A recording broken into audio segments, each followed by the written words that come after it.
Hi BookTube, it's Gina. Happy Friday. How are you? I shared my currently reading books with you yesterday.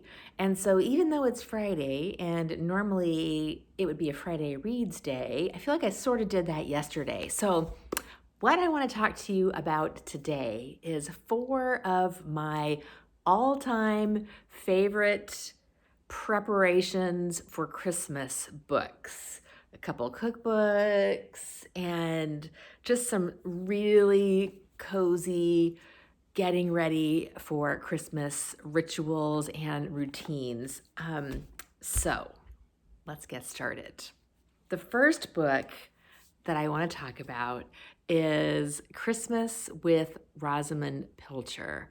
I love this book. You guys know I love my Rosamunde Pilcher. I just love everything about her. I love her writing style. I love her coziness. I love the way she loves her family. And I love this book. This is a book all about her Christmases, her family Christmas. It's got a section for the rituals leading up to Christmas, preparing for Christmas. It's got some recipes in it. It's got beautiful pictures of Cornwall. And what I love so much about this is that it's all about her and her family's Christmas routines. And here is one of my favorite sections. This is the section on Christmas Day. Look at that tree. Now, of course, this tree is stylized for a book because you want it to be beautiful. But I imagine that the Christmas tree at the Pilcher home looks this beautiful regardless of if it's getting, I've got a cat hair in my mouth, if it's getting photographed for a book or not. And this is the section on the routine of Christmas Day, which I just love. And it talks about on Christmas morning, the small children are the first to awake, to turn on the lights and be sure that Father Christmas has remembered to come and fill the stockings at the end of the bed. We don't put stockings at the end of the bed in the US. So I love reading about this ritual because it's completely different from what we normally do. We have our stockings hanging up over the fireplace, and then they're usually too heavy to leave there, so we end up piling them on the floor by the fireplace or by the stairs or wherever you happen to have your stockings hanging. The children are never disappointed and proceed at once to unpack them, finding a host of small gifts, tiny books and pencils, jokes and whistles, miniature bars of soap, and bottles of bath oil. Always at the toe of the stocking is a bag of chocolate pennies wrapped in gold foil and a juicy aromatic tangerine.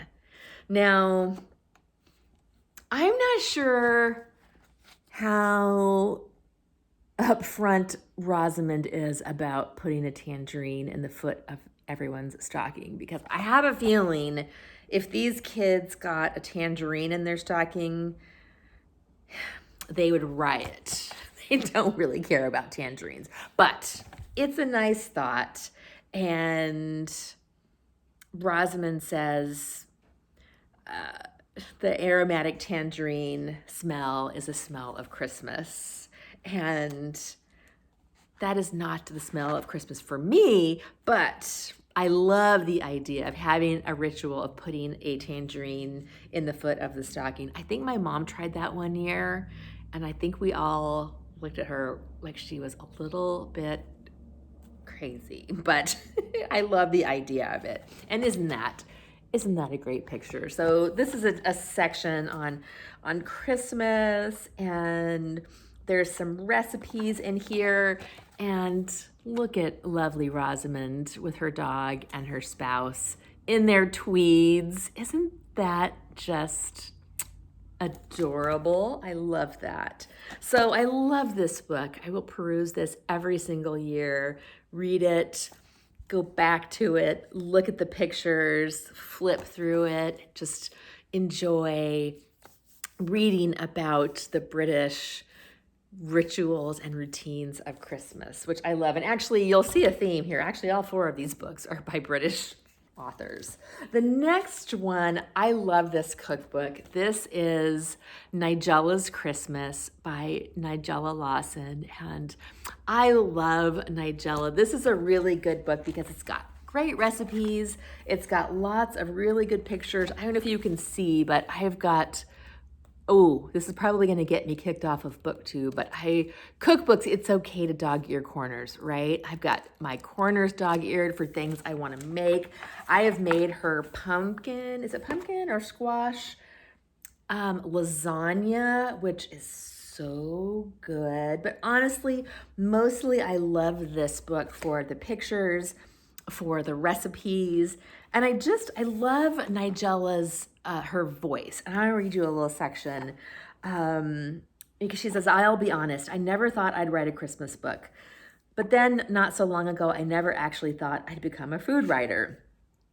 This is not to say I have anything against Christmas, far from it." And you have to hear it with her beautiful accent, right? It's so much better.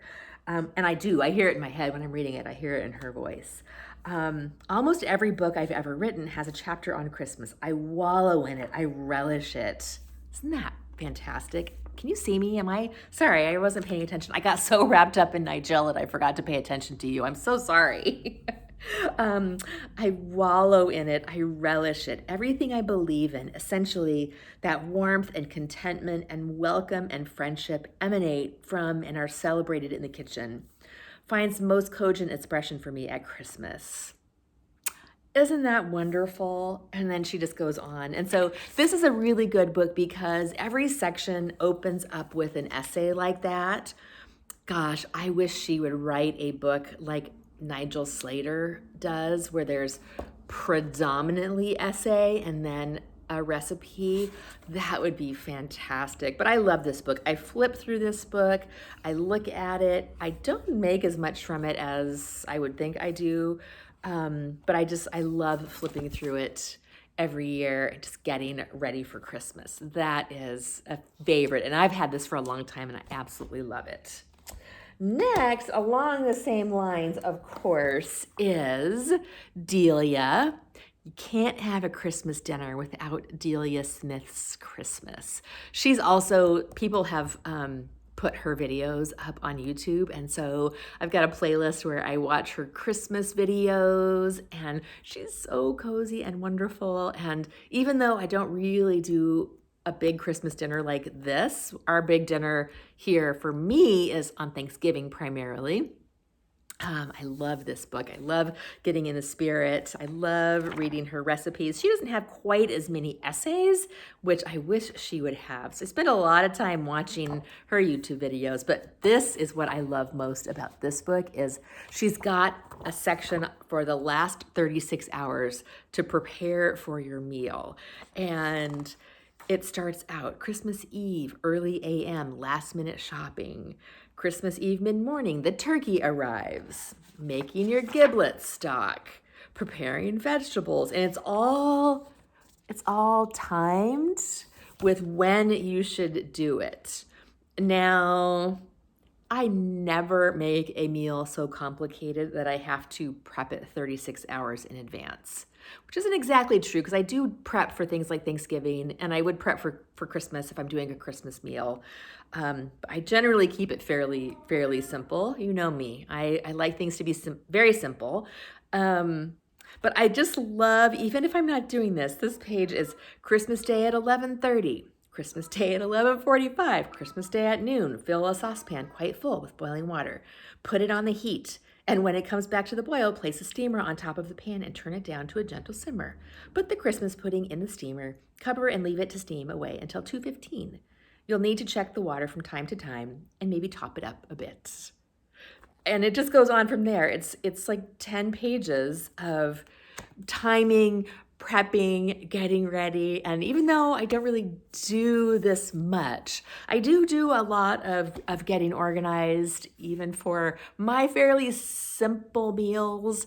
I like to lay out my serving dishes. I put a little sticky in everything so I know this is for cranberry sauce, this is for mashed potatoes. So I make sure my dishes are laid out. I set the table in advance, although I can't do that quite so much these days because the kittens, they roll around on the table. I had to wash my linens repeatedly before Thanksgiving because the kittens were rolling around, we're sitting on them, we're making my napkins their little bed. So that was kind of funny. And then lastly, of course, we've got Miss Read's Christmas book. And what would Christmas be without a little bit of Miss Read?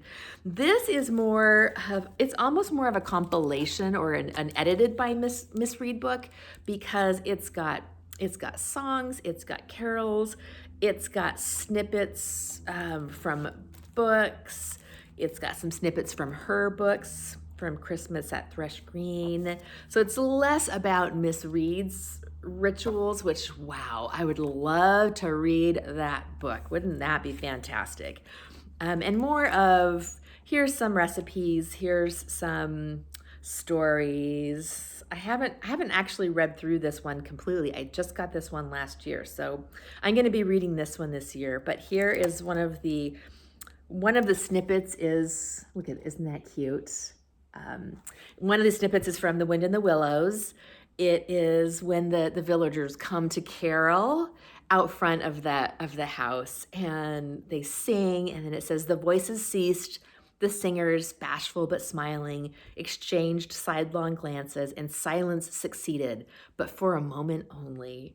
Then from up above and far away, down the tunnel they had so lately traveled, was borne to their ears in a faint musical hum the sound of distant bells, ringing a joyful and clangorous peal. Very well sung, boys, cried the rat heartily. And now come along in, all of you, and warm yourselves by the fire and have something hot. Isn't that wonderful? So I am going to keep these books out. I'm making some piles because I'm going to start spending some time with them, which I'm very excited about. Have you started getting your Christmas reading piles together? I'm very excited. Bye.